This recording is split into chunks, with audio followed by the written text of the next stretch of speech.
is hyping Marianne Williamson to mess with Biden. Marianne Williamson is running for the Democratic nomination for president. And it's Republicans who are having a lot of fun elevating her candidacy.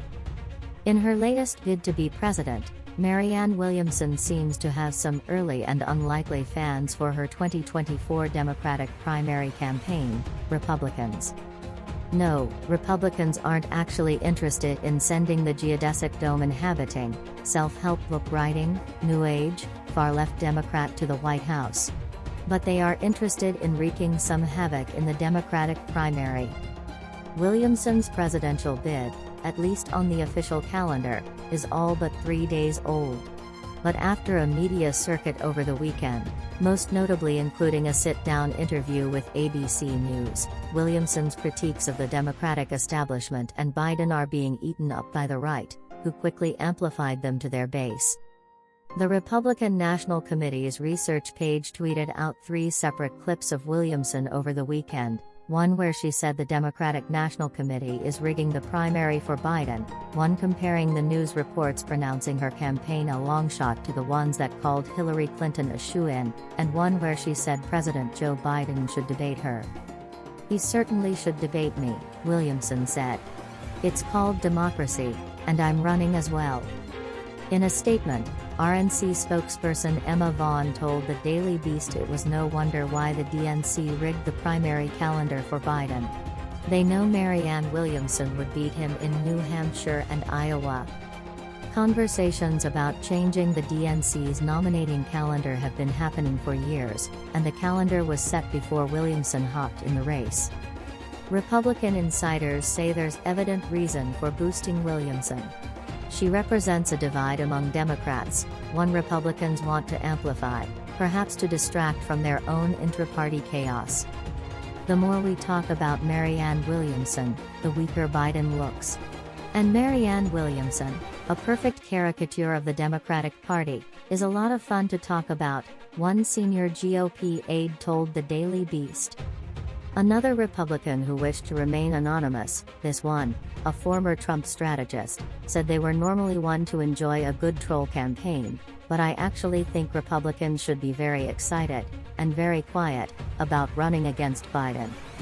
The good thing, this strategist continued, is that anything that exposes the cracks in the Democratic Party is a good thing, even if it's facilitated by a politician whose guiding principle is the power of the crystals. The GOP campaign to boost Williamson also seems to be transcending into right-wing media. Dick Morris, a former Clinton advisor turned Republican, talked about Williamson on Newsmax in late February, after reports surfaced that she was planning a run.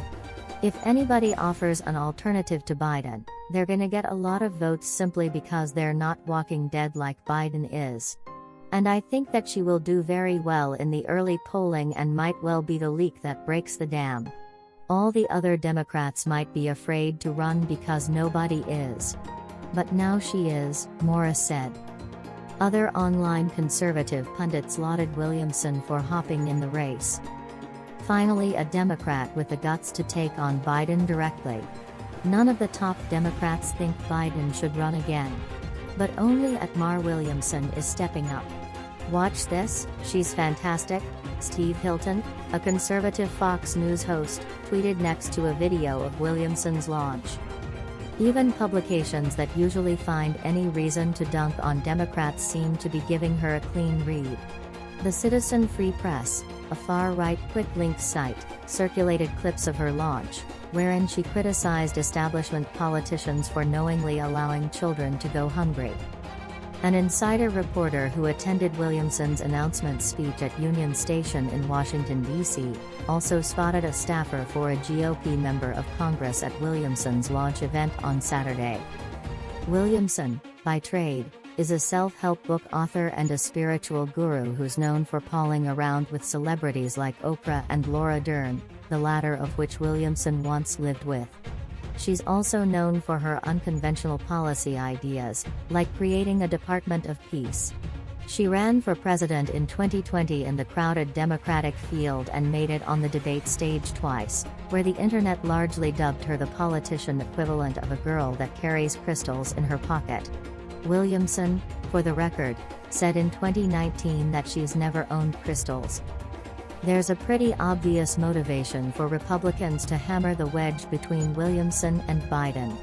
Williamson and the GOP, for the time being, share a mutual target, Biden. They just also have different motivations. Williamson wants to beat him in the primaries.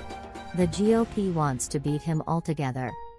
Although Williamson's bid is undoubtedly a long shot, if she were to manage to gain an element of momentum, it could also take away crucial time and resources from the early months of Biden's re-election campaign, and could take a bite out of his incumbent advantage.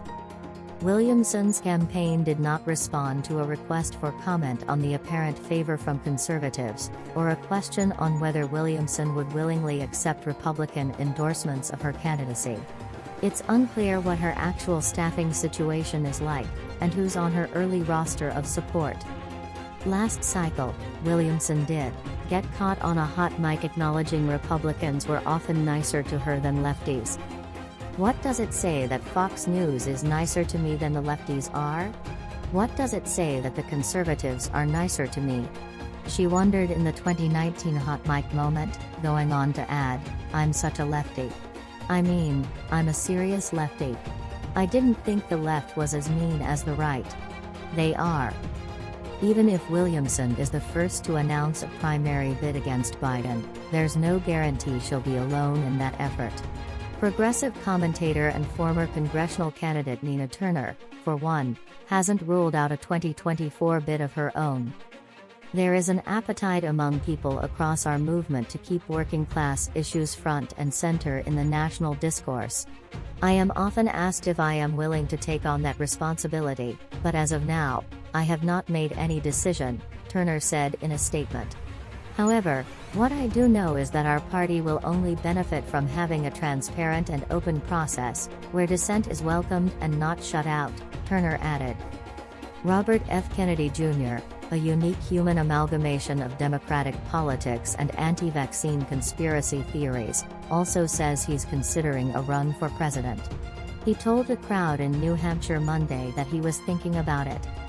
"And I've passed the biggest hurdle, which is my wife has green-lighted it," he said. But those challenges are unlikely to sway the strategy for Democrats' national campaign arm, the Democratic National Committee, which supports the incumbent by default. The Senate and House campaign arms for Democrats do the same.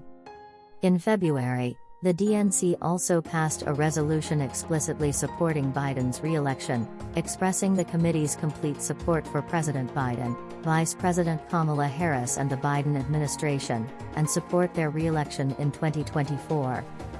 That would likely mean the DNC would not host debates between Biden and Williamson, or any other primary challengers for that matter. Biden, meanwhile, has not officially announced his 2024 plans, though the White House remains adamant he intends to run. Some polls show the majority of Democratic voters would prefer otherwise. A February poll conducted by the Associated Press and the NORC Center for Public Affairs Research found only 37% of Democrats want Biden to run for another term, down from 52% prior to the midterms. The White House on Monday also presented itself as unbothered by news of Williamson hopping in the race. "I'm just not tracking that," White House Press Secretary Karine Jean-Pierre said.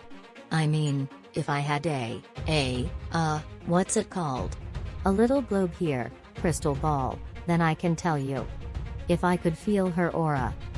If by some exceptional circumstance Biden chose not to run in 2024, Williamson could get a bit of a first-mover advantage in what would surely become a crowded primary. But for now, she has the primary circuit all to herself." Williamson soon plans to visit New Hampshire, a state that promises to be the first primary in the nation, even though it goes against the DNC's new primary calendar. She's hoping Democratic voters there and elsewhere will hear her pitch. "The Democratic Party needs to be a conduit for the healing of this country," Williamson told ABC News. "But first, the Democratic Party needs to look in the mirror and heal itself." That's today's latest news. Don't forget to subscribe, like, and comment so that this channel can continue to exist. Thank you for listening to the end and I hope it's useful.